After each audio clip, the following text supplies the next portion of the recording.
President Biden's son visits a downtown LA courtroom to face charges, what experts say could sway the court to lighten his sentence if he's convicted. Plus, an emotional reunion as a man reconnects with the medical team that saved his life. And even though a crash took his legs, we'll tell you what he says that experience gave to him. You are watching The Rundown. I'm Lynette Romero, in today for Robin Winston. Hunter Biden pleaded not guilty to charges that he failed to pay taxes for 4 years. The president's son was in federal court in downtown LA on Thursday. Cameras were not allowed in the courtroom. Prosecutors allege that Biden spent his money on drugs, escorts, luxury hotels, and exotic cars, instead of paying taxes. Now, he faces up to 17 years in prison, but experts say his effort at drug treatment and admission of wrongdoing could sway the court toward a lesser penalty. A trial date has been scheduled for June 20th. And let's get a check of the forecast with meteorologist Belinda Leon. Hi there. As we head into the weekend, the temperatures will stay cool, conditions will stay dry. We will have clouds increasing on Sunday, and next week, we're looking at a warming trend. We're back to the sunshine with temperatures slowly rising into the 70s. Here's what's happening. We'll have a system that'll pass to the north of us. It'll stay in the Great Basin, but as a result, our clouds will be on the rise, especially Saturday into Sunday. It could also cause the winds to increase for our friends in the deserts. Then early to mid next week, we'll have high pressure move into the west coast. That's going to cause a ridge in the jet stream. That means the temperatures will gradually warm and the weather will stay dry. For example, here's a trend in Moreno Valley where we'll hang on to the sweaters and jackets through the weekend, upper 50s, low 60s. But next week, temperatures will be rising into the 70s. Going to be a little above normal for this time of year, but finally a break from the frigid temperatures. Enjoy. World champion boxer Julio Cesar Chavez Jr. has been released from sheriff's custody. Now, we were there on Thursday night as Chavez Jr. walked out of jail in downtown LA. Records from the Los Angeles County Sheriff's Department show he was arrested in Sherman Oaks on Sunday. He's accused of being in possession of illegal assault rifles. Chavez Jr. is due in court next month. A woman is recovering after being taken out during a high-speed chase involving a carjacking suspect and Torrance police. Now, we want to warn you, you might find this video difficult to watch. News Chopper 4 was overhead on Thursday afternoon when a Torrance police SUV clipped the carjacking suspect. It caused the car to swing around and slam right into that woman as she was walking in the crosswalk. It knocked her to the ground. Incredibly, 66-year-old Maria Salazar walked home after she was hit. Now, she told our sister station, Telemundo 52, that other than some bumps and bruises, she's doing okay. Yo me pasé y ya no supe nada. Nomás sentí el trancazo y... I don't know why they were chasing him, the urgency of stopping him. I don't know if they saw my mom. Maria tells us she doesn't remember anything but the impact. She goes on to say that she thinks the patrol car should have stopped while she was crossing because pedestrians have the right-of-way.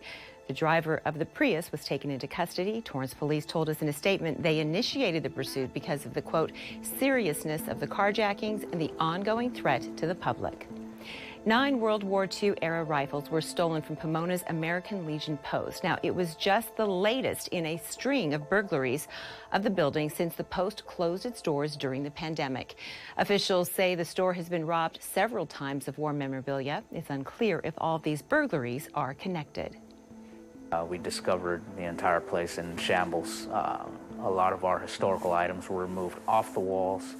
Pictures were taken down, thrown on the ground. American flags that were being set to be retired, they were draped over the fences, they were draped over the doors, windows. Anyone with information is urged to contact the American Legion Post or the police. We are hearing from a man who was buried by a deadly avalanche in Lake Tahoe. His name is Jason Parker. Now, he walked us through those terrifying moments after he was swallowed up by the snow. And then it just, like I said, got real quiet. Nothing's happening. I yell every once in a while, help. But at that point, I felt this probe hit the middle of my back or right in my spine, and it just jarred me. And I was like, oh, man. And that's when I could hear the person above me just go, I found him, or we got him. And I just, I mean, at that point, you know, it's probably going to be okay. You made it. Now, this video right here that you're looking at, this is video of Jason being dug out. He estimates that he was buried for 7 to 8 minutes. He says once he was rescued, he gave hugs to those who saved him, his fiancée, and then he continued skiing down the hill. Deputies and firefighters wasted no time saving a family trapped in a car after it ran off the road and into a ditch. As Gail Pascal Brown reports, the video shows them rescuing a grandmother and her grandchild. Hey, can you hear us? The sheriff's office! Flagler County Sheriff's deputies and firefighters worked quickly to rescue a grandmother and her grandchild from a partially submerged car. Is the baby above water? Yeah, baby's breathing. Watch your eyes. Let's get the baby out.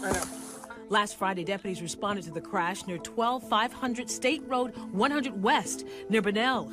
The car left the roadway and crashed into a ditch filled with water. When deputies arrived, they found a dazed and bleeding man, the baby's grandfather, outside of the car with the woman and baby still inside. And they immediately sprang into action. You could hear the concern in their voice as they're working.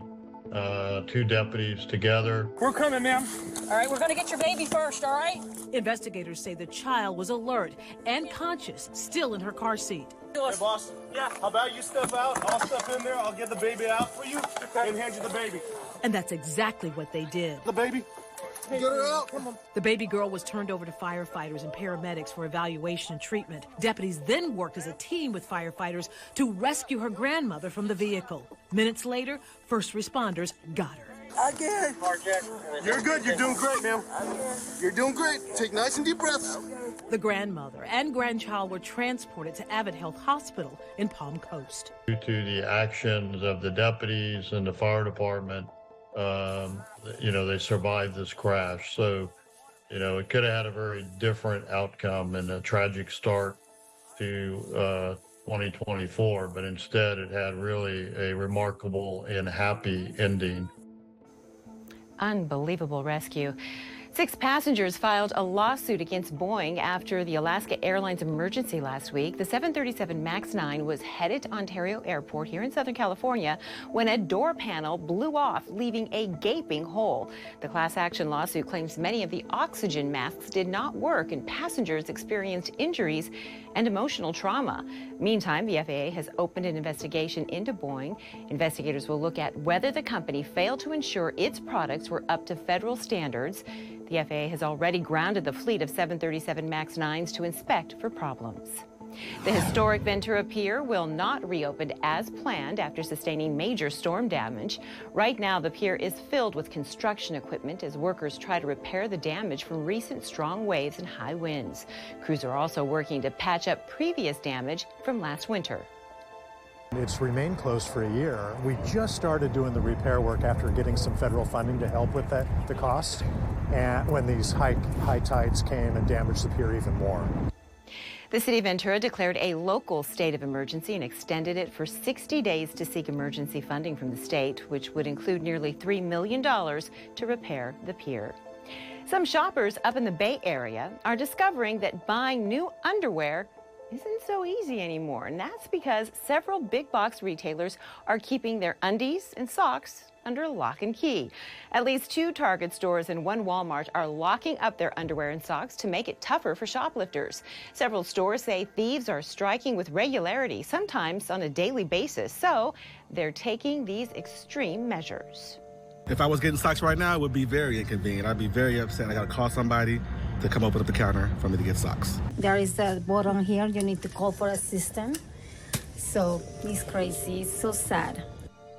Shoppers say they're used to things like electronics and medicines and even some toiletries being kept under glass, but they say having things like socks and underwear, having that locked up, has started to add a lot of time onto their shopping trips.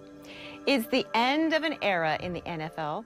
Bill Belichick is leaving the Patriots. Now, he spent the last 24 years as head coach, leading them to 6 Super Bowl titles in 9 appearances. And of course, he coached some greats just like Tom Brady. Robert and I, after a series of discussions, have mutually agreed to part ways. And for me, this is a day of gratitude and celebration. We had a vision of building a winner, building a championship football team here, and that's exceeded my wildest dreams and expectations. But it may not be over. The 71-year-old says he wants to continue his coaching career. Okay, so here's a chance to feel real-life connections with people from around the world in the comfort of your living room. The company Holoconnects has created the Holobox. It's a device that uses an 86-inch screen with advanced software to create a lifelike 3D hologram in 4K definition. It can be projected anywhere in the world. All you need is the internet. The company's goal is to fight social isolation and loneliness. The equipment runs from $7,000 to $50,000 depending on the size. One of the biggest movie stars in the world is still feeling the need for speed. What the hell? Good morning, aviators. This is your captain speaking. Tom Cruise and a lot of the people behind last summer's smash Top Gun sequel, Maverick, are coming back for a part 3. The idea is to reunite Cruise with his younger co-stars, Miles Teller and Glenn Powell. Maverick is the highest-grossing movie of Tom Cruise's career, taking in $1.5 billion globally. But it'll be a while before Top Gun 3 takes flight. Production won't even get started until after the next Mission Impossible movie comes out, which is set for May of 2025. An emotional reunion out of Orange County, 2 years in the making. A man returned back to the hospital to thank the people who saved his life.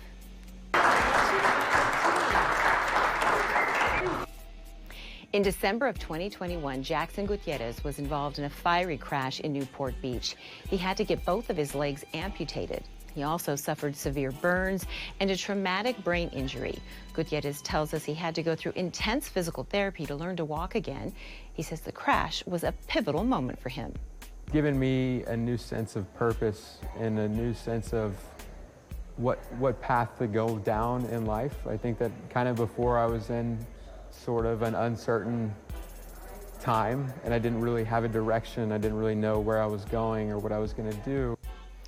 He's going to do amazing things. Gutierrez is now studying psychology at Texas A&M University. He says he hopes to connect with others who have had similar experiences. And you can always get news and weather updates on the NBCLA app and on our website, NBCLA.com. And be sure to tune in to Today in LA on NBC4 weekdays from 4 a.m. to 7 a.m. We'll be bringing you all the day's headlines. Thanks for watching The Rundown.